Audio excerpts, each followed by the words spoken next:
Subscribe करें और bell दबाएं ताकि कोई खबर रह न जाए।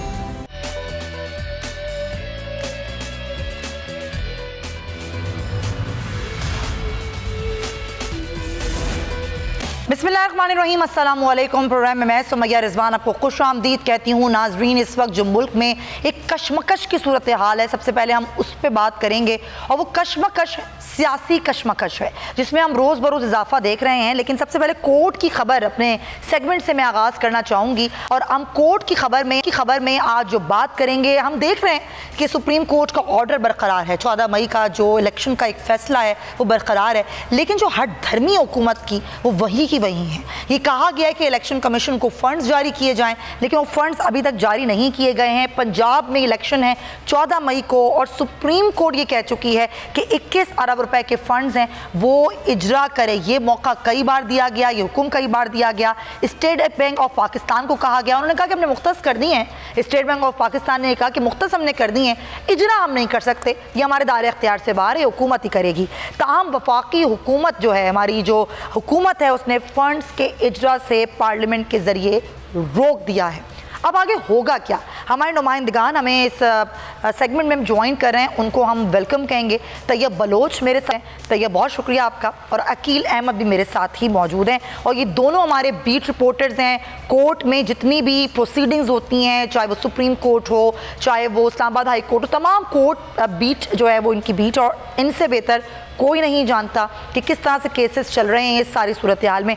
1 साल हो गया है और 1 साल में हम देख रहे हैं कि इमरान खान तो बहुत सारे केसेस भुगत रहे हैं, 50 से ज़ायद उन पर केसेस हैं, लेकिन दूसरी तरफ जो इलेक्शन का मामला है वो भी लटका हुआ है। तैयब, एक तरफ हम देख रहे हैं कि सुप्रीम कोर्ट ये फैसला दे चुकी है कि पंजाब में 14 मई को इलेक्शंस होंगे, फ़ंड्स का इजरा किया जाए, लेकिन फ़ंड्स का इजरा नहीं किया जा रहा। यानी कि हुक्म उदूली पे हुक्म उदूली हो रही है। ये सरियन खिलाफ वर्जी नहीं है कोर्ट के ऑर्डर्स की?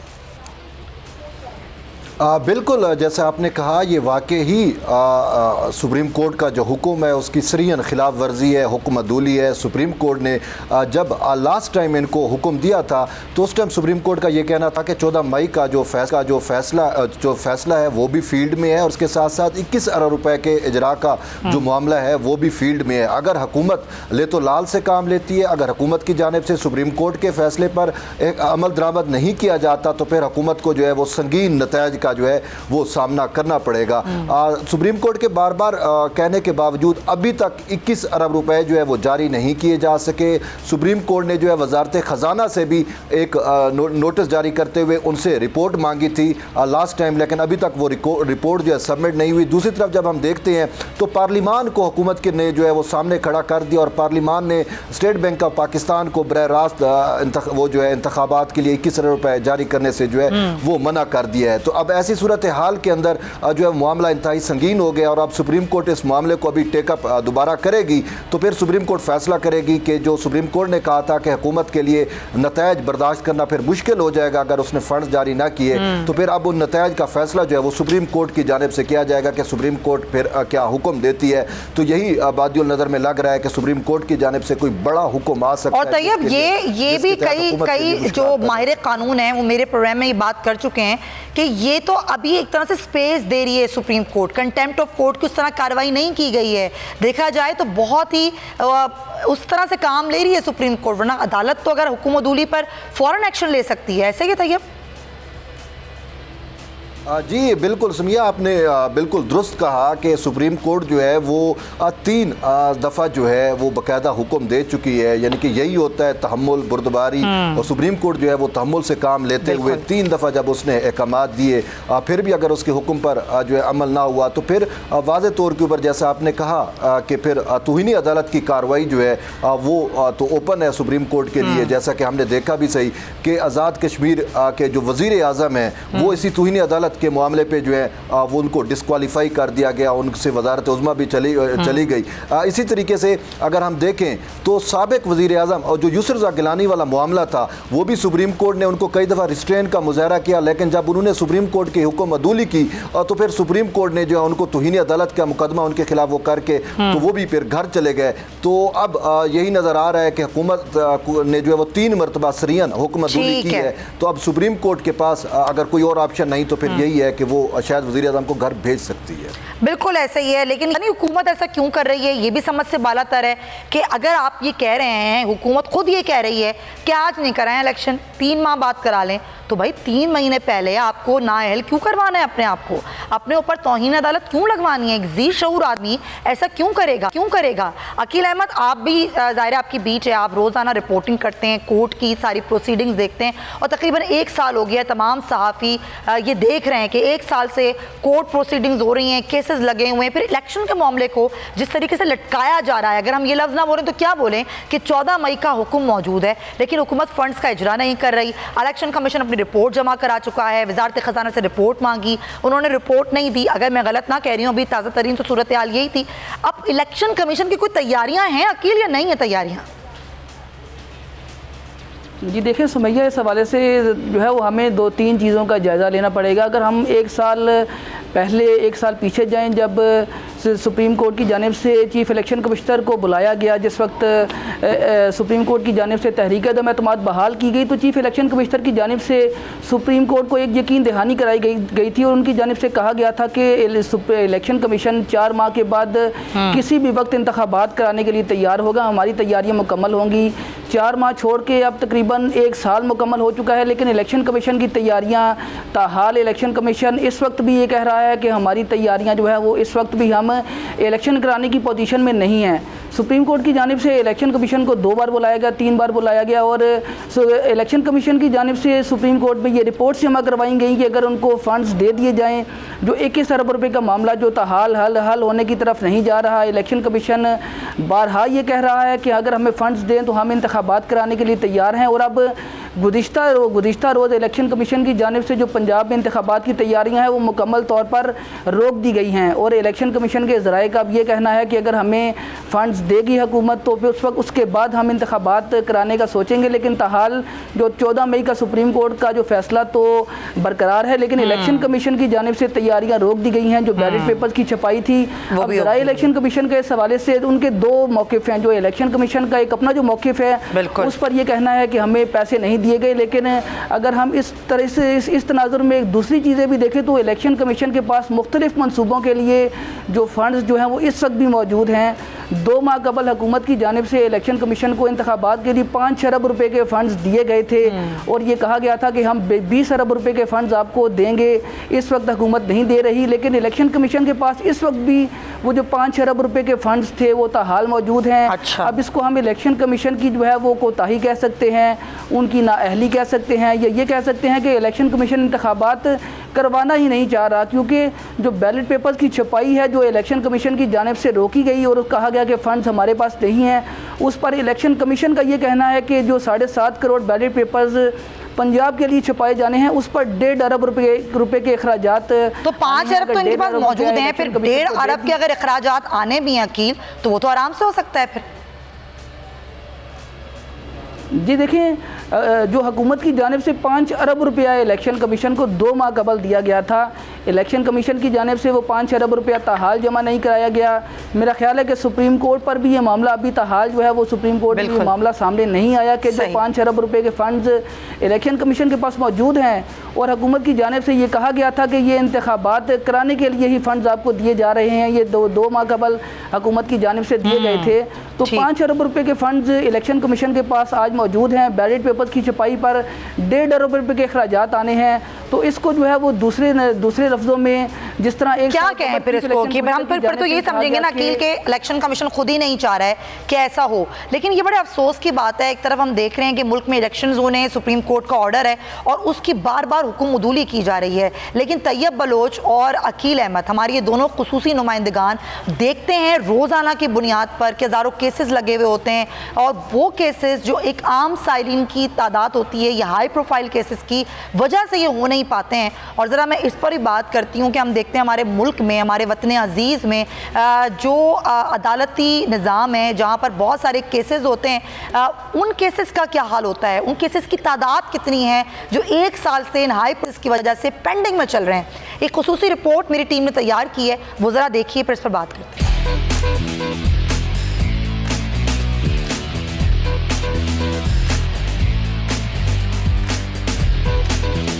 हमारे यहाँ गैर संजीदा और गैर जरूरी मुकदमात की भरमार है, जिसकी वजह से न सिर्फ अदालती फैसलों में इजाफा होता है बल्कि फैसलों में ताखीर होती है। अक्सर अहम मुकदमात की सुनवाई भी तवील तरीन मरहला बन जाती है। अगर सियासी एतबार से पाकिस्तान चेयरमैन इमरान खान पर दायर मुकदमात की बात की जाए तो इमरान खान के वकील अजहर सिद्दीक एडवोकेट के मुताबिक पंजाब में इमरान खान के खिलाफ दर्ज मुकदमात की तादाद 84 है। इमरान खान के खिलाफ इस्लामाबाद में मुकदमात की तादाद 43 है, पंजाब में 56 और इस्लामाबाद में मुकदमात की तादाद 33 है। यूँ सियासी अदम इस्तेहकाम और सियासी तनाव की जंग में अदालतों को घसीटने की वजह से दीगर आम लोगों तक इंसाफ की बरवक्त फरहमी मादूम होती चली जा रही है। अगर हम मुल्की अदालतों में मौजूद केसेस की बात करें तो गुज़िश्ता 5 सालों से अदालतों में कुल 3,80,436 मुकदमात ज़ेर इल्तिमा हैं।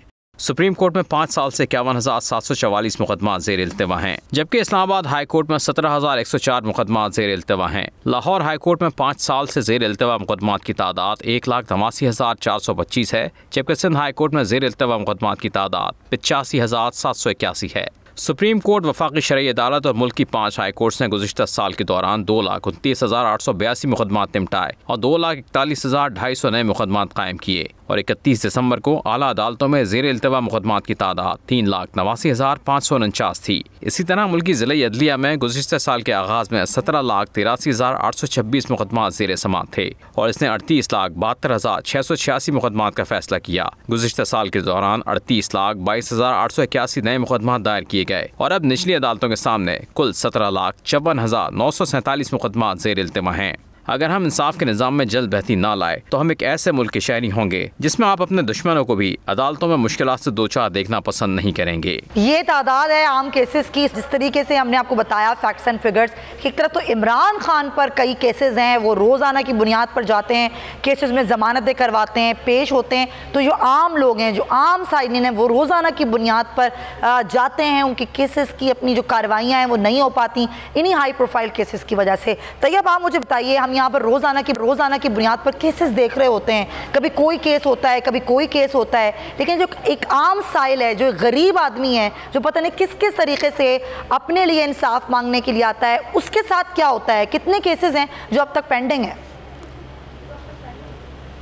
जी, जैसा कि अभी आपके प्रोग्राम में एक रिपोर्ट भी चली, उसमें 3 लाख से ज़्यादा केसेस जो है वो पेंडिंग बताया गया। इसी तरीके से सुप्रीम कोर्ट में भी जो है वो तकरीबन 50,000 के लगभग का एक फ़िगर आता है जो ज़ेर समाअत केसेस हैं और बड़े अरसे से उनकी सुनवाई नहीं हुई। और अगर असमिया मैं आपको सच बताऊँ तो जब ये हाई प्रोफाइल केसेस लगे होते हैं तो इसकी वजह से दरअसल जो आम साइल होता है ना, उसके केस मुतासर होते हैं।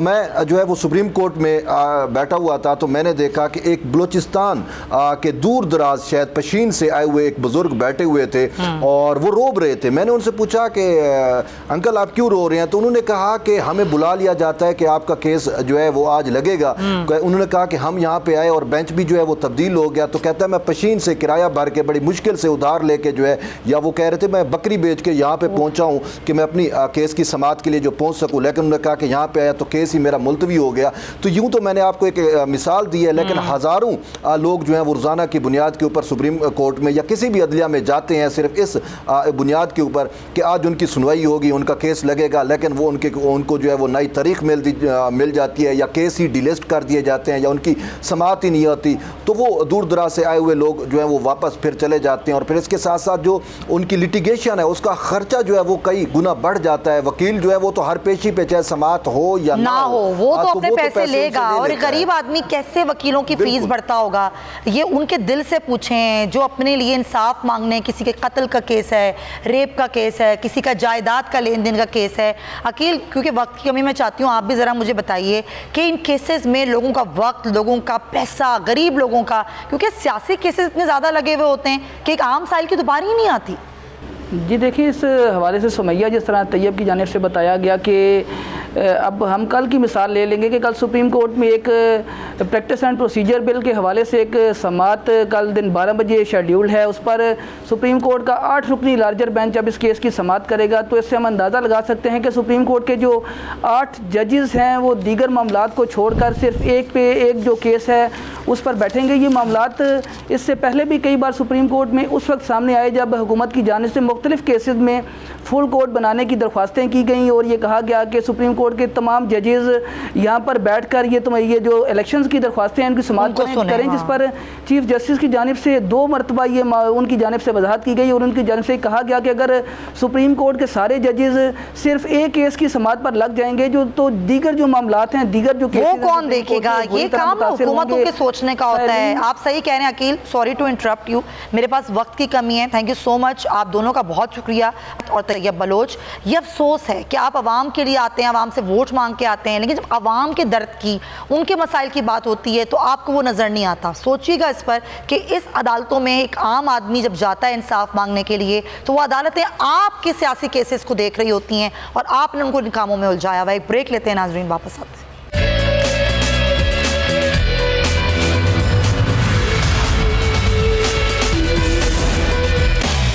जी जनाब, एक बार फिर से आपको खुशामदीद कहती हूँ अपने प्रोग्राम में। और ये हुकूमत जिसको 1 साल हो चुका है महंगाई मुकाओ का नारा लगा के इक़्तिदार में आए, महंगाई तो नहीं मुकी, लेकिन इस महंगाई तले दबकर आवाम ज़रूर मुक रही है। क्या कुछ महंगा नहीं हो चुका है अब तक? हम देख रहे हैं कि आर्मी मंडी में आज जो तेल की कीमतें हैं वो कम हो रही हैं, लेकिन पाकिस्तान में उसके समरात आवाम तक नहीं पहुंचाए जा रहे, बल्कि वो समरात और वो फ़ायदा जो आवाम को मिलना था आर्मी मंडी में तेल की कीमतें कम होने का, वो डकार गई है हमारी हुकूमत। पहले यही हुकूमत 180 रुपये फ़ी लीटर पेट्रोल पर शोर मचाया करती थी और ये कहा करती थी कि आवाम के साथ बुरा हो रहा है, आवाम को रिलीफ नहीं दिया जा रहा। इस जमात को, इस सियासी जमात को हुकूमत चलानी नहीं आती, हुकूमत करनी नहीं आती, आवाम को फ़ायदा देना नहीं आता। हम आएंगे तो हम बताएंगे कि आवाम को फ़ायदा कैसे दिया जाता है। माशाअल्लाह से आज 282 रुपये फ़ी लीटर पेट्रोल देकर आवाम को बड़ा ज़बरदस्त तरीके से बताया जा रहा है कि कैसे आवाम को फ़ायदा दिया जाता है। क्यों होता है ऐसा? और पाकिस्तान क्या मजबूर IMF के हाथों है या फिर ये कोई और ही गेम है? इस पर मैं बात करूँगी। कर रहे हैं हमारे मुआशरात हैं, बहुत अच्छे से समझते हैं और बड़ा दर्द भी रखते हैं आवाम का अपने दिल में। मीर मैक्स साहब, अस्सलाम वालेकुम। मीर मैक्स साहब।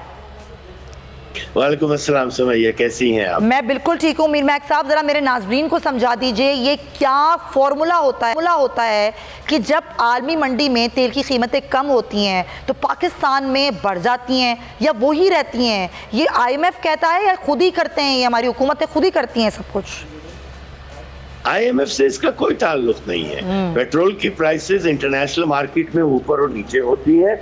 हमारे डॉलर और रुपए की कदर में इतनी कमी हो चुकी है कि वहाँ अगर आलमी मंडी में अगर 10% भी और पेट्रोल की कीमत कम हो जाती है तो इनकी नाअहली की वजह से जो रुपए की कीमत बढ़ जाती है तो बात वही हो जाती है। आलमी मंडी में जितनी कीमतें नीचे आई हैं 100-125 डॉलर से लेके अब 80 पता नहीं 78 या 80 के ऊपर ब्रेंट आया हुआ है। WTI तो 75 के ऊपर है अमेरिकन वाला। तो ये इन्होंने ऐसी की तैसी कर दी है।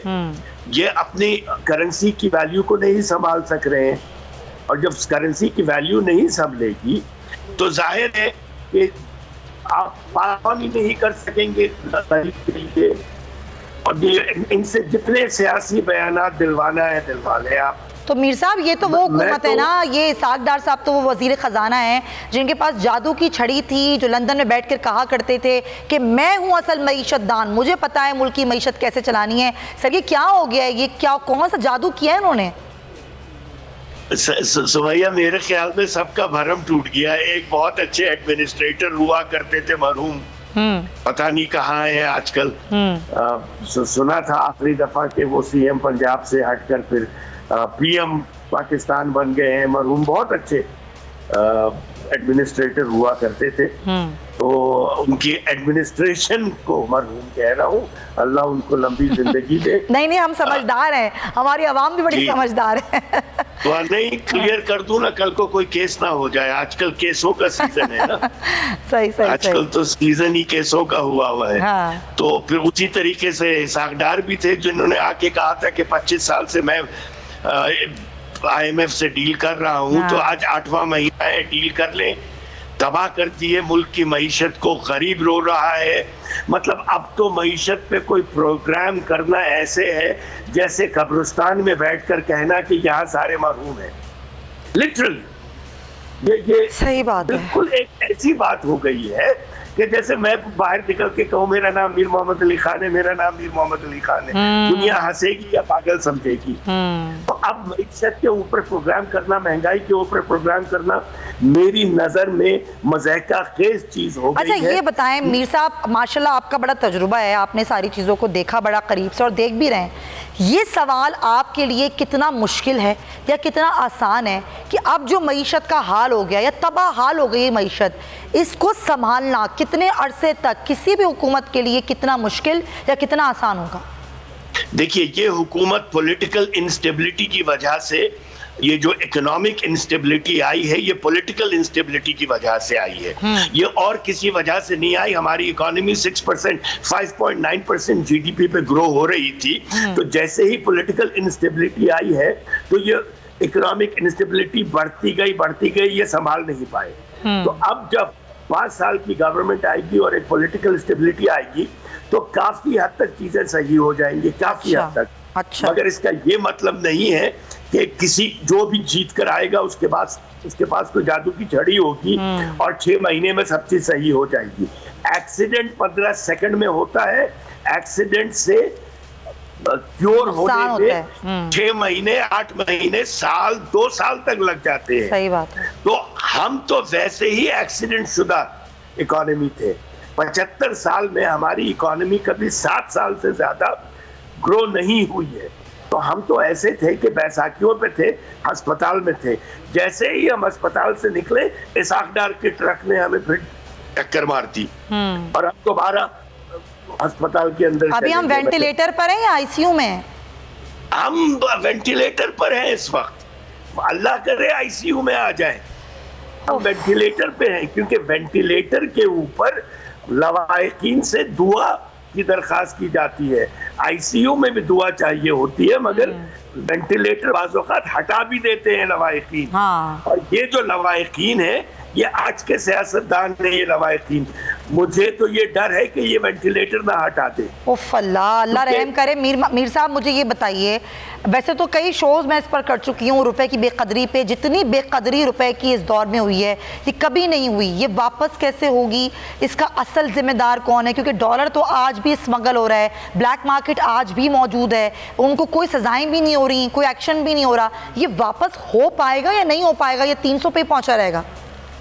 देखिए, 140 से 180 पे डॉलर गया था। जी। तो हर सहाफी, हर सूडो इंटेलेक्चुअल इकोनॉमिस्ट, हर कोई कहता था इमरान खान का कसूर है। तो अब 180 से 282 पे आ गया है, तो फिर इस हुकूमत का कसूर है ना। सही बात है, सिंपल सी बात है। हम उन्हीं रूल्स के तहत चलते हैं जब पिछली दफा चले थे। एक खातून थी जो जाकर संडे बाजार में कहा करती थी कि बहुत महंगाई है, दूसरी खातून थी जो दिन और रात ट्वीट करती थी, एक मेरे दोस्त थे जो पेट्रोल के 3 रुपए बढ़ने के ऊपर बात करते थे। अब मैं क्या कहूँ इस मुल्क के अंदर, एक दूसरे थे, सब मिलके दिन और रात चीखते थे। या तो इनके लिए डिस्काउंट देती है गवर्नमेंट 80-90-100% का जब अब ये शॉपिंग पे जाते हैं, या ये मुनाफिक है। देखिए, अगर मैं ये कहता कि अगर मैं गलत बात कहूँ और उसी बात को मैं आगे चल के अगर मेरा बेटा करे और मैं खामोश हो जाऊं, या मेरा दोस्त करे तो मैं खामोश हो जाऊं, तो मैं मुनाफिक कहलाऊंगा। तो मैं बरमला आपके प्रोग्राम पे कहना चाहता हूँ कि इन सब मुनाफिकीन से कुरान पे हाथ रख के पूछवा लें कि हालात अब ज्यादा बदतर हैं या उस वक्त खराब थे। भाई देखिए, वही वाली बात है ना मीर साहब, बस इस एक शेर में कहना चाहूंगी आपकी इस बात पर कि बोलते क्यों नहीं, आबले पड़ गए हैं क्या जुबान में? ये वो लोग हैं जो उस वक्त बहुत बोला करते थे, आज नहीं बोलते, लेकिन हम तो उस वक्त भी बोला करते थे। पीटीआई की हुकूमत पर जितनी तनकीद हमने की है शायद किसी और ने की, और हम आज भी तनकीद करेंगे। तो आपके प्रोग्राम में आके मैंने इमरान खान पे तनकीद, जी मुझे याद है मीर साहब, मुझे याद है। साहब हमेशा सच बोलते हैं। बिल्कुल बिल्कुल, मेरी ऑडियंस को भी याद है और मुझे भी याद है। मीर साहब, वक्त की कमी है, आपको मैं फिर दावत दूंगी। Thank you so much for your time. Khan साहब माहिर मुआशियात मेरे प्रोग्राम में मौजूद थे, लेकिन बात यह है कि आवाम तक ये सम्राट हुकूमत आखिर पहुँचने क्यों नहीं दे रही है? ये क्या वजूहात हैं? हम मजबूर हैं या ये दिखा रहे हैं अपनी मजबूरी? मजबूरी तो है ही, क्योंकि आज देखें कितनी मजबूरी का दिन है कि आज मजदूरों का आलमी दिन है, और ये दिन ज़ाहिर सिर्फ पाकिस्तान में नहीं दुनिया भर में मनाया जा रहा है। और इस तबके का दिन मनाया जा रहा है जो सबसे ज़्यादा गुर्बत की चक्की में पिसते हैं, और अब इस तबके का जो एक स्केल है वो बड़ा होता जा रहा है। उनको अपने हुकूक तक मैसर नहीं, जो लेबर के अपने हुकूक होते हैं उनको उसके बारे में पता भी नहीं। उस तबके का दिन मनाया जा रहा है कि जिस मासूम का फरमान है कि उस मजदूर की उजरत उसका पसीना खुश्क होने से पहले अदा कर दो, लेकिन उनको उजरत के नाम पर जिल्लत मिलती है। आज के दिन को पाकिस्तान समेत दुनिया के अक्सर ममालिक में लेबर डे के नाम से मनाया जाता है। अगर हम बात करें तरक्की याफ्ता ममालिक की, तो वहाँ पर तो मजदूरों को उनके हुकूक भी मिलते हैं, सहूलियात भी मिलती है, आज उनकी छुट्टी भी है। लेकिन आज पाकिस्तान में 1 मई को मजदूरों के नाम पर सिर्फ छुट्टी की जाती है। उम्रा की, शुरफा की उनकी छुट्टी होती है, लेकिन मजदूरों की नहीं होती। आज भी एक गरीब मजदूर अपना रेड़ी लेके खड़ा हुआ है सड़क पे, क्योंकि वो तो डेली वेजेस पर है ना। वो कल भी कमज़ोर था, वो आज भी कमज़ोर है। लोगों की ज़रा सुनिए कि लोग क्या कह रहे हैं। जो मजदूर की सूरत हाल है वो कल भी वही थी, वो आज भी वही है। एक शेर पर इख्तिताम करना चाहूँगी कि बड़े तल्ख हैं बंदा मजदूर के औकात। अल्लाह हाफ़िज़।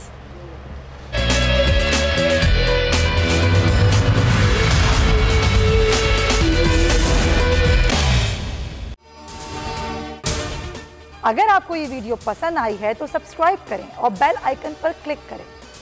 हवाए नफ्स की है हुक्मरानी, लुटेरा कर रहा है पासबानी।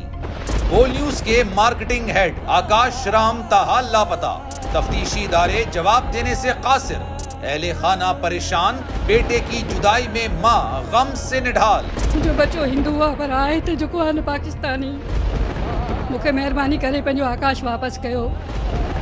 हुकूमत से बेकसूर और मुहिब्बे वतन बेटे की बाजियाबी के लिए फरियाद। आकाश राम के अगवा के खिलाफ अहले खाना की जानिब से सुप्रीम कोर्ट में दरख्वास्त दायर। सुप्रीम कोर्ट के चीफ जस्टिस उमर अता बंदियाल से आकाश राम के अहले खाना की जल्द समाअत की इस्तदा। मुश्किल की इस घड़ी में आलमी मीडिया ने भी उठाई आवाज। CNN, आज तक, इंडिया टुडे, टाइम्स नाउ समेत आलमी मीडिया ने आकाश राम के अगवा के खिलाफ दिया बोल का साथ। उफ क्या जुल्म है, बोल इंसाफ का मुंतजिर। सब्सक्राइब करें और बेल दबाएं ताकि कोई खबर रह न जाए।